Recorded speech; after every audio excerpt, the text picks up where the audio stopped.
Mugenzi urahawe ikaze gukurikirana ikiganiro mu gihugu c'ivyiza cuno musi, ikiganiro mushikirizwa na Jimmy Nishimwe imbohe ya Kristo kubwo kwamamaza ubutumwa bwiza.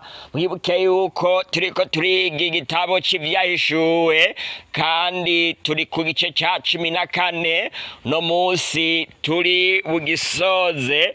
Icigwa cacu cuno musi kivuga ngo igihe c'akaga no kwimburira ingano mu bigega abera baranesha.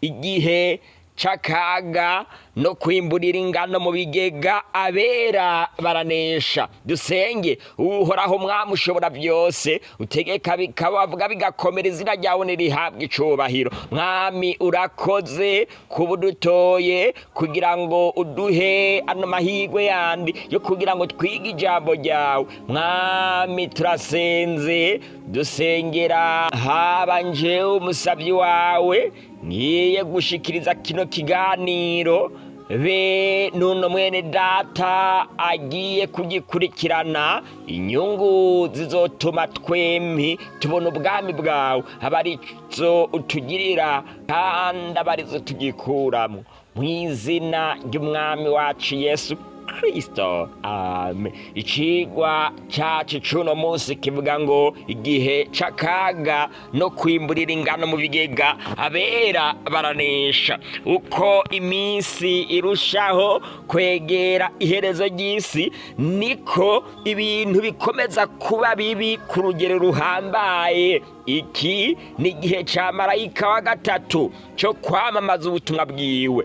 Turiko turabikora. Ubu butumwa bwiza bwa marayika wa gatatu buriko buraburira abakwisi bose. Uno munsi ubutumwa bwa marayika wa gatatu buriko buratibagurika nk'imitonyi y'imvura mu turere dutandukanye, mu bibanza byinshi, kumbonesha kure no kumbuga ngukarabumenyi hose. Nibwo gusa ninde azovuga ngo ntiyaburiwe? Turi mu gihe ca nyuma, ni vuba tukarenga umurongo umwami wacu Yesu akagaruka. Ubutumwa bwo kwitegurira ukugaruka kwa Yesu buca buba ingenzi cane.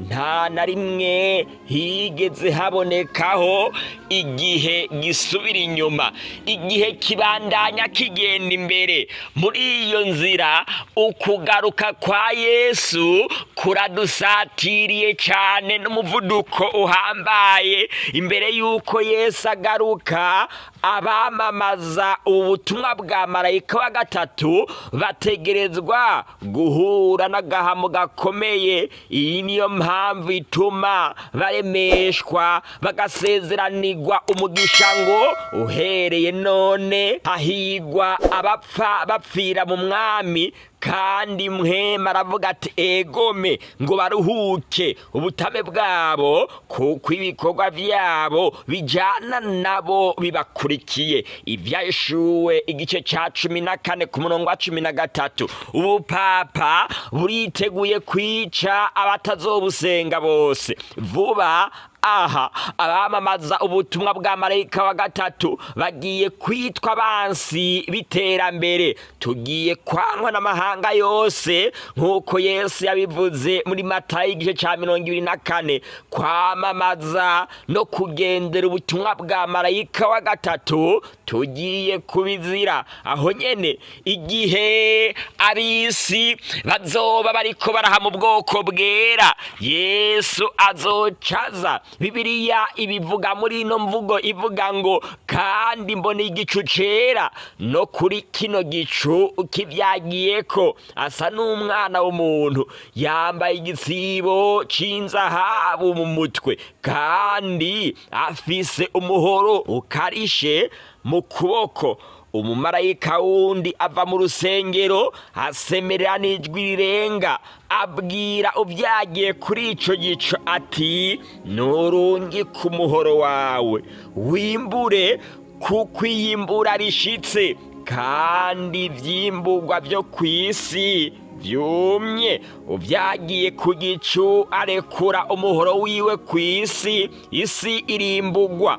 Ivyahishuwe igice ca 14 ku murongo wa 14 gushikara ku murongo wa 16. Nta gukekeranya, uyu asa n'umwana w'umuntu ni Yesu. Ibi Yesu yarabivuze hariya muri Matayo igice ca 24 ku murongo wa 30 hamwe n'uwa 31. Buni ikimenyetso c'umwana w'umuntu kizobonekera kw'ijuru, niho amoko yose yo kw'isi yo mw'isi azoboroga. Bazobona umwana w'umuntu aje mu bicu vyo mw'ijuru, ari n'ububasha n'ubwiza bwinshi. Azotuma abamarayika biwe n'ijwi rirenga ry'inzamba bakoranye abatoranijwe biwe bave mu birere bine, guhera iyo ijuru ritangurira kugeza iyo riherera. Iri jwi rya marayika wundi ngaha riboneka ntabwo ari irivuga ubutumwa bwiza. Ubutumwa bwiza buzoba bwahagaze. Igihe caco co kuvuga ubutumwa bwiza kizoba carangiye. Igikorwa c'ishengero kizoba carangiye. Uno mumarayika avugwa aha ni abera Yesu yavuze hariya muri Luka igice ca 18. None mbega Imana ntizocira abo yatoranije urubanza rubakiza, bayiborogera ku murango no mw'ijoro? Naho ibatevya, ndababwira yuko izorubacira vuba. Ariko umwana w'umuntu niyaza, mbega azosanga ukwizera mw'isi?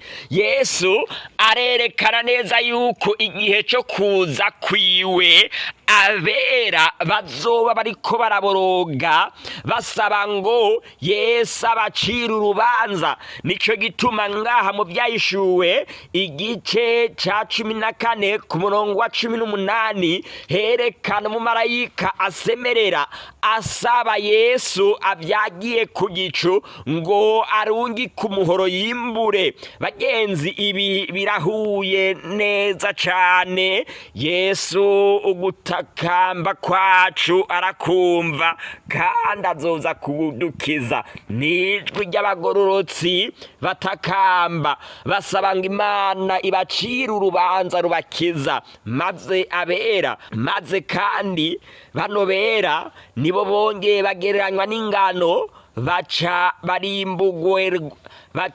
barimburirwa mu kigega co mw'ijuru. Yesu azoza nk'inyishu y'amaborogo yacu kugira ngo atujane ibuziraherezo mu bwami bwiwe. Kwakira ubutumwa bwa marayika wa gatatu, kwakira ubutumwa bwa marayika batatu muri rusangi birahagije ngo uzokwitwe ingano. Inyuma y'ubutumwa bwa marayika wa gatatu haca haza ukugaruka kwa Yesu, kandi nyuma yo kugaruka kwa Yesu tuhabona abandi bamarayika batatu. Uwa mbere turahejeje kumubona ni abera basaba kwimburwa. Ino mirongo irangiza iki gice iza itwereka abandi bamarayika batatu. Mu cigwa gikurikira tuzotangura igice gishasha ca 15 gusoza kino gice ca 14. Tuhabona abandi bamarayika batatu. Ubwa mbere twabonye abamarayika batatu bamamaza ubutumwa bwiza. Inyuma yaho Yesu Kristo azobaje, hari ibindi bikorwa bigomba gukorwa n'abandi bamarayika batatu bavuzwe ngaha ku murongo wa 17 gushikana ku murongo wa 20. Umumarayika wundi ava mu rusengero rwo mw'ijuru, na wenyene afise umuhoro ukarishe. Uwundi mumarayika wa gatatu wundi ava ku gicaniro, niwe aganza umuriro. Uno mumarayika yaganza umuriro asemerera n'ijwi rirenga, abarira ufise umuhoro ukarisha ati, rungika umuhoro wawe ukarishe uce inzabibu zo ku muzabibu w'isi. kuko inzabibu zawo zirungurije. Umumarayika arekurira umuhoro wiwe mw'isi, aca inzabibu z'umuzabibu w'isi aziterera mu bwato bunini bwo kuraka kw'Imana. Ubwo bwato buganishirizamwo ibirenge inyuma ya ca gisagara. Amaraso ava mu bwato ashitsa stadiyo 1,600 agera ku mijiginya y'amafaransi. Nk'uko twari twabibonye, abamarayika babiri barangiza kino gice barebana n'abanyavyaha. Marayika ava mu rusengero ahabereye urubanza agereranya abera ko aribo bazocira abanyavyaha urubanza mu gihe c'imyaka 1000. Hariya mu gitabo c'Ivyahishuwe igice ca 20:4 haravyerekana neza. Mbona intebe z'ubwami, mbona abicara kuri zo bahabwa ubucamanza, kandi mbona ubugingo bw'abaciwe amazosi babahora gushingira intahe Yesu n'ijambo ry'Imana. Nibo batasenze ca gikoko canke igishushanyo caco. Mugenzi, abantu bagereranywa n'uno mumarayika ava mu rusengero nibo bazocira urubanza abanyavyaha n'abera, kandi impamvu witwa abera ntibasenze igikoko canke igishushanyo caco ngo bemere gushirwako ikimenyetso c'izina ryaco. Kandi ibi byose twarabisobanukiwe, ntituri bubitebeko. Igikoko n'ubupapa, igishushanyo caco naho n'amadini ya giprotestanti azokwifatanya n'ubupapa. Hama kandi ikimenyetso c'ubupapa ni dimanche bwishiriyeho hamwe no kurenga ku mategeko y'Imana kwa protestanti gito. Bagenda bigisha ngo amategeko y'Imana yarakuweho. Aha ndavuga ko hariho n'urwamfu rwihishe mu bwoko bwera, nabwo nyene bizobubera uko. Bagenzi, uno mugwi w'abantu batandukanye bose nibo baboneka ngaha yuko beze ku muzabibu w'isi. Ijambo ry'Imana ribana rivuga ngo abantu ntibemeye gushirwako ikimenyetso nibo batasenze ca gikoko, ni kuvuga ngo kucumvira no kugisenga canke igishushanyo caco, kandi ntibemeye gushirwako ikimenyetso caco mu ruhanga canke mu kiganza. Aba bantu ntibazoba ari abantu baruhutse dimanche, baba bazima bafatanya na Kristo kuganza imyaka 1000. Marayika wa nyuma aganza umuriro koko. Uno mu marayika nawe nyene nabera, kubera ko abera bazofatanya na Kristo kugwana gushika ku kanyuma, aho Satani n'abanyakibi bazorimbuka inyuma y'imyaka 1000. Igikorwa ca marayika umwami w'umuriro abera banesheje kigaragara muri ino mirongo inyuma y'imyaka 1000. Bibiliya ivuga ngo baraduga bakwira isi yose, bakikiza aho ingabo z'abera zisagaje. Aha abana bemeye gusenga ca gikoko, kandi baza bari kumwe n'igikoko, be n'umwami ahambaye w'idini rya gipagana ariwe Satani. Nico gituma Bibiliya ivuga ngo na ca gisagara gikundwa umuriro uratibuka uvuye mw'ijuru urabarigata. Ivyahishuwe igice ca 20:9. Ubu buhanuzi burangira nk'uko n'ubundi bwose bwagiye burangira. Abera na Kristo baranesha. Kirarukurikirane rwa gihanuzi naharurangirira kunesha kw'Imana na Kristo hamwe n'abacunguwe. Mugenzi, urashaka kuzobana natwe kuri uno munsi wo kunesha? Nagira ndagutangarize yuko bishoboka. No munsi nawe urashobora kwandikisha izina ryawe mu gitabo c'ubugingo kugira ngo nawe ushobore kuzoba mubera banesha. Kino gihe nk'uko tuzobibona mu gice cya 20, tuzonezeranwa na Kristo ibihe bitazoshira. Azoba ari igihe cyo kwishima. Bibiliya irakuremesha ngo ntutinye, ugomba kwemera gutandukana n'isi, ukagira icyo utakaje hano ku isi kugira ngo bikunde uzohabwe ku vyasezeranye. Mugenzi, urasabwa, hari ibintu uzosabwa: kwemera guheba kuzana abagore benshi, kwemera guheba inzoga, kwemera guheba ibiribwa bimwe bimwe nk'ingurube hamwe n'isombe. Mugenzi, hari ibintu byinshi uzotakaza mwabuno bugingo, ariko ijambo ry'Imana rivuga ngo uhereye none hahigwa bapfa bapfira mu mwami. Mugenzi, hariho ubundi bugingo, hariho ibindi byiza birushirije. Ntutinye kwakira Yesu kubera iki hamwe na kiriya.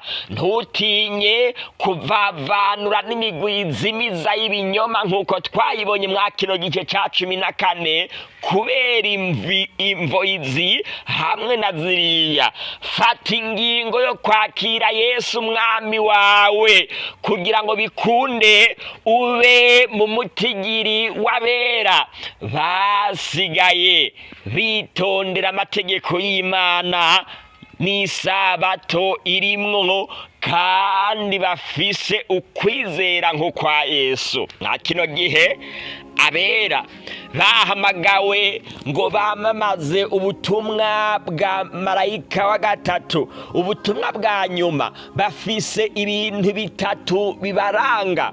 Ubwa mbere, bafise ukwizera nko kwa Yesu. Ibi ngiye kubabwira biboneka mu Vyahishuriwe igice cya 14 ku murongo wa 12 hamwe n'igice cya 12 ku murongo wa 17. Abera basigaye bano bagomba gukora umurimo wa nyuma barangwa n'ibintu bitatu. Icya mbere, bafise ukwizera nko kwa Yesu. Icya kabiri, bitondera amategeko y'Imana yose n'isabato irimwo. Ikigira gatatu, bafise ibishingira Yesu intahe. Mu gice cya 19 hacavuga ngo ibishingira Yesu intahe ni mpwemu w'ubuhanuzi. Ibyo bintu bitatu biranga abera bamasigarira bagomba gukora umurimo wa nyuma. Mbega mugenzi, nawe urashobora kwifatanya n'abandi ukarangwa na bino bitatu? Mbega urashobora kwiyegurira Yesu kugira ngo ugire ukwizera nk'ukwiwe? Bino bintu byamuranze nawe aba ari byo bikuranga. Twandikira kuri izi nimero zikurikira: akamenyetso ko guteranya 257 61 208 669, akamenyetso ko guteranya 257 61 208 669. Yesu akugire neza, guha umugisha. Nanje ngiye kukugirira isengesho ridasanzwe. Uhoraho mwami ushobora byose, urakoze kwa rino jambo ridasanzwe uheje gushikiriza ubwoko bwawe, kandi uno mwene data yamaze kunyumva, ahisemo kukwizera. Mwami, nanjye ndamusengeye ngo kwizera kwiwe ntiguhere, ariko niyamara gukomera azocike kiremesha, kandi azocike gikwiza ijambo ryawe kuba tararimenya. Rema gushasha umutima w'umuntu wese aheje kumviriza kino cigwa. Mwami, numugire nk'uko ugomba. Twese icyarimwe uduhe ibyizigiro byo mwiherezo, mu izina ry'umwami wacu Yesu Kristo. Amen. Tukwibutse yuko kino kiganiro kiboneka ku mbuga bumenyi, ndavuga Facebook hamwe na YouTube, misi yose ya gatanu isaha 12 z'agatondo, n'imisi yose y'isabato isaha 8:30 z'umuhingamo, haba kuri Facebook canke kuri YouTube. Hose wandika mu gihugu c'ivyiza TV ucushikira kwa bino biganiro. Niba uri mushasha mu kudukurikirana, ntiwibagire gukora abone, subscribe, following, suivre bivana n'ururimi canke urubuga uriko urakoresha mu kudukurikirana. Ufise ico wifuza gushikiriza ushobora kucandika muri commentaire, ushobora gukora like kugira ngo werekane yuko wafashijwe n'ikiganiro. Ntiwibagire gukora partage kugira ngo buno butumwa bushike no ku bandi. Yesu aguhe umugisha, aguhe kwama mwizeye ibihe byose. Mwakire ijambo ry'Imana.